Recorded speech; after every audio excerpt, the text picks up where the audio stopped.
Hello and welcome to the Heart of Good Victory series. My name is Dr. Eunice Ofori, and here I share insights from my memoir, Good Victory, an African woman's journey of faith and endurance. In this sixth video within the series, I will respond to questions from chapter 5 of the book. Let's dive in. Chapter 5. Now, you are now considering graduate school. You've waited for a while. You're not even sure if you can do graduate school or not, but you've always desired to continue go into academia because of how you grew up. Now you are at this point where you finally receive admission, but there's no money to pursue this education in Virginia. And then, one day you're like, you know what, I'm done. I don't think I can make this happen. The money is not coming. So you and your husband, go to, inform the faculty that I'm not going to do this. I probably will try again next time. That same day that you went, you notice that there's provision for you. How did that make you feel, and what do you have to share about that? So I really it made me see how faithful God is and how things can change in a second. Sometimes we might be experiencing, a particular, you might lose hope. And that's where I was at that time. But at the same time, I can also remember how things changed in just a minute, for me. So I know that the same could be said, or for you as well. So you have to keep hoping. You have to keep trusting. And even in thinking about starting graduate school, it was a perfect timing because I had tried in the past. I didn't get funding. I pulled out of the program to take care of my family. And I think for me, family is very important, and it comes first in everything that I'm doing. By the time that the Lord made that provision, it was just a perfect time because my husband had finished, taking all his classes.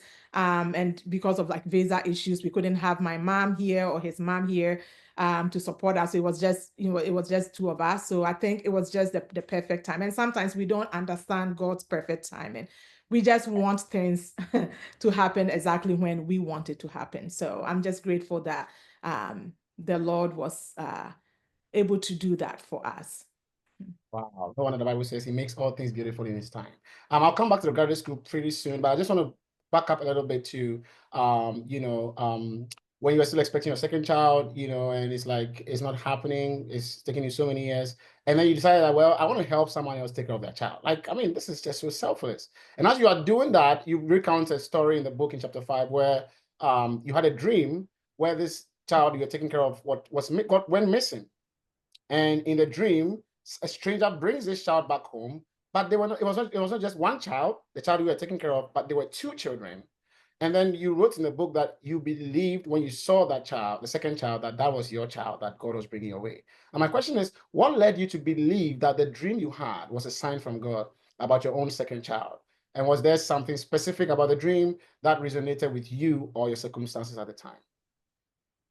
Yeah, thank you. So that the baby was, I think, 3 weeks old, and I said, well, I'm not in school, I'm not working. I know that I have the skill to take care of a child. So I was helping a medical school student who had a 3-week-old baby.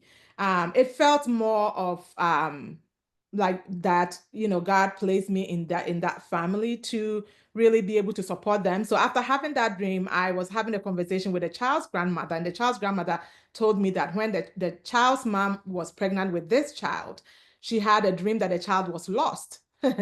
And so in me also being there and being a caretaker for the child and also having that dream, it kind of felt some sort of connection in the sense that it felt like, okay, my mission there in that home is to be able to protect the child, take care of the child, pray over them, and minister to them. So that is what led me to believe that, as I bless other families, God is also giving me something that I've also desired in my Right, life. right. And that's amazing that you're going through some painful experiences. I mean, not kind of saying, God, why are you doing this to me? Which is a fair question to ask, but you still go ahead and say, I'm going to take care of someone soon. That's pretty, pretty amazing.